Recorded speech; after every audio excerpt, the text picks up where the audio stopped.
Patrick Murphy served as an Army captain in the 82nd Airborne Division in Iraq. He was awarded the Bronze Star. He's also been a professor at West Point, a criminal prosecutor, and in 2006 he was the first veteran of the Iraq War to be elected to Congress. In his first month in office, Congressman Murphy introduced the Iraq War De-Escalation Act to responsibly withdraw troops from Iraq on a timeline. He introduced that legislation alongside a young Democratic senator with the hard-to-remember name of Barack Obama. Now, in his second term in Congress, Congressman Murphy has just announced that he is taking on lead sponsorship of a bill that President Barack Obama says he would sign if it gets to his desk. It's legislation that would repeal Don't Ask, Don't Tell. The policy is not working for armed services, and it hurts our national security. President Barack Obama has stated that if Congress can get a bill to his desk repealing Don't Ask, Don't Tell, he will sign it into law.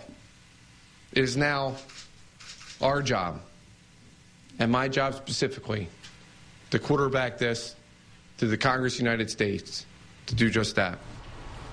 President Obama has, of course, been emphatic and consistent in his statements that he is opposed to Don't Ask, Don't Tell, that he thinks that openly gay men and women should be allowed to serve in the U.S. military.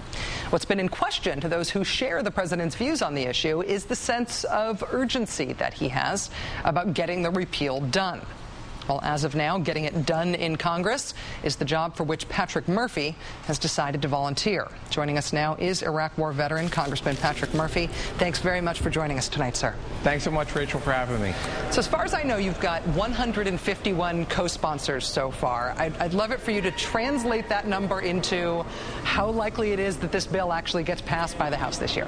Well, we need 218 votes, Rachel, in the House of Representatives, and we actually just got one a couple hours ago. Another paratrooper from the 82nd Airborne Division, my fellow congressman, just signed on. So we're making progress every day. I've been quarterbacking this, Rachel, as you mentioned, for about a week now, and we need to act with a sense of urgency to put this on the president's desk. Can I ask who your new sign-up is? Sure. It's Joe Baca, one of the co-chairs of the Hispanic caucus here in the House of Representatives. Excellent. Well, I mean, you're a veteran yourself, obviously, decorated with the Bronze Star. You're a married man. You're a blue dog Democrat. You represent Pennsylvania. You're conservative on a lot of fiscal issues. Why did you decide that you were the guy to take point on this issue? Why does this mean so much to you? Sure. I mean, Rachel, I served in the Army since 1993. And I served with some great soldiers who were kicked out of the Army not because of any type of sexual misconduct, but just because of their sexual orientation, just because they were gay. This is a national security issue, Rachel. The fact that we've let go over 13,000 troops, that's over 3.5 combat brigades. It doesn't make any sense. And now is the time to repeal it. We got to get it through the House and then the Senate, and we got to get the president to sign this. Well, the president does say that he wants to repeal the law. He has said that he looks forward to getting a bill from Congress. Has the White House been helping you with your efforts? I know that you've been going around meeting people, other members of the House, face to face. You've been working personally, really in difficult circumstances to try to move this bill. Are you getting direct support from the White House? Well, I think the president last week, his instructions to both the chairman of the Joint Chiefs of Staff and also the Secretary of Defense to say, relook at the policy, really look at the implementation of it. But really the issue is, Rachel, is this was an act of Congress that made Don't Ask, Don't Tell into law. It will take an act of Congress to fix that mistake of 16 years ago. And it's our job as a Congress to get a backbone, to have the courage to get this passed. We can't punt this to the president. We can't punt this to the courts. It's our job, and it's my job to quarterback this, and we're going to make it happen. Well, when you go around and you meet with members of Congress on this, do the ones who are against this, who say that they're not going to support you on this, you can't count on their vote, do they make good arguments? When people are arguing against Don't Ask, Don't Tell here, are you finding yourself in solid, intellectually rigorous debates about the merits of the policy? Well, I think that would be a stretch, to be honest with you, Rachel. I think, you know, what's sometimes, frankly, disheartening. I mean, listen, I've only been here for 2.5 years. But sometimes they give the excuse of, well, I can't do it in my district. I'm in a tough district. And that's Republicans and Democrats. They'd be like, Murph, I'd love to be with you. But the fact is this. We have lost 13,000 troops. We're now losing about 2 per day. We need every able-bodied, qualified American to serve their country. I mean, our troops are stretched so thin in Iraq and in Afghanistan. And now is the time, because it's with national security, to change this wrongful policy.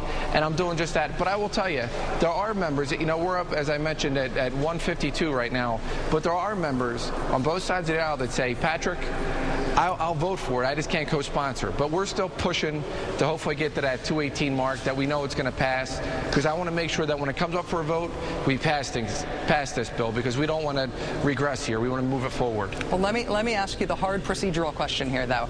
Sure.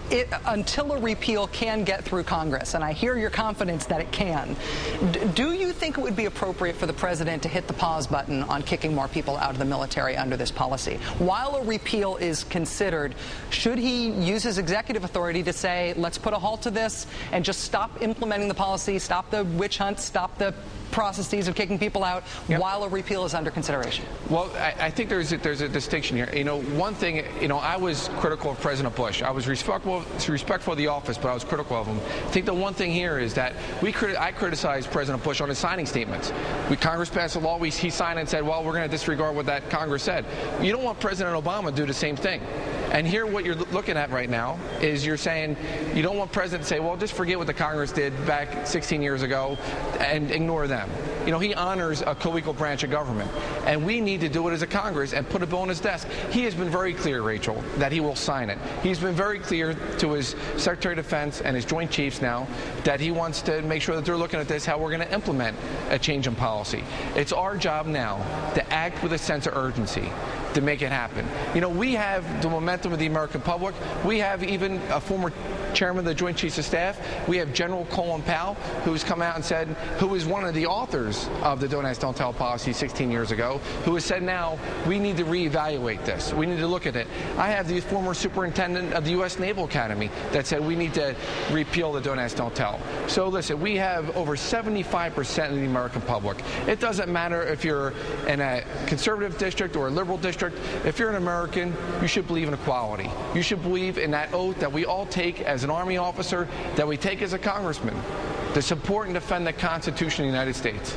And that Constitution guarantees equality for everybody. No matter, and I tell you what, Rachel, when you're in Baghdad in 138-degree heat like I was exactly 6 years ago, when that guy's on your left or your right, or that young woman's on your left and your right, the fact is you don't care what their sexual orientation is. You don't care what their race is, their religion is, their creed is. You care whether or not they can fire an M4 assault rifle, if they can kick down a door. That's what this is about. And that's why we need to repeal this, because now is the time to make it happen.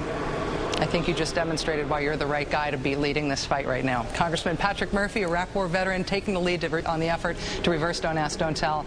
Good luck with your efforts. Thanks for your time. Keep us apprised, okay? Will do, Rachel. You're a great American. Thanks. Thank you.